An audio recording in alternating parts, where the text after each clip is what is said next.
ગોપાલ ચોક વિસ્તારમાં મધરાતે એક ઘટના બનવા પામી હતી કે જેમાં પૈસાની તકરાર બાબતે પિતા પુત્ર અને કાકા પર છરી વડે હુમલો કરવામાં આવ્યો હોય આ રીતની વાત સામે આવી છે।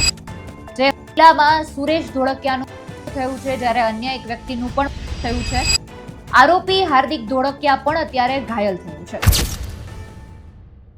નમસ્કાર, આપની સાથે હું આકાંક્ષા, તમે જોઈ રહ્યા છો રાજકોટ શહેરના સમાચારની મારે વાત કરવી છે। ગોપાલ ચોક વિસ્તારમાં મધરાતે એક ઘટના બનવા પામી હતી કે જેમાં પૈસાની તકરાર બાબતે પિતા પુત્ર અને કાકા પર છરી વડે હુમલો કરવામાં આવ્યો હોય આ રીતની વાત સામે આવી છે। જે હુમલામાં સુરેશ ધોળકિયાનું મૃત્યુ થયું છે જ્યારે અન્ય એક વ્યક્તિનું પણ મોત થયું છે। આરોપી હાર્દિક ધોળકિયા પણ અત્યારે ઘાયલ થયો છે। રાજકોટ શહેરમાં મધરાતીના સમયે આ ખેલ ખેલાઈ ચૂક્યો હતો। શહેરના ગોપાલ ચોક વિસ્તારમાં નાણાકીય બાબતમાં કોઈ તકરાર થઈ હતી અને આ તકરારમાં જ આ કરવામાં આવ્યો હતો, જેમાં અત્યાર સુધીમાં 2 વ્યક્તિના મૃત્યુ થઈ ગયા છે।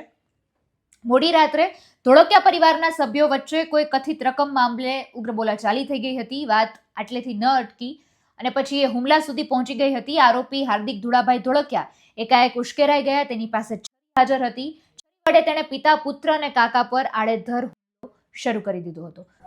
રાજકોટ શહેરના યુનિવર્સિટી પોલીસ સ્ટેશન વિસ્તારમાં સોમનાથ સોસાયટીમાં ગઈ રાત્રિના આશરે 1 વાગ્યાના સમય દરમિયાન એક મારામારીની ઘટના સામે આવી છે, જેની અંદર એક વ્યક્તિનું રાત્રે મૃત્યુ નિપજ્યું છે જ્યારે અન્ય એક વ્યક્તિનું સારવાર દરમિયાન હોસ્પિટલમાં મૃત્યુ નિપજેલું છે।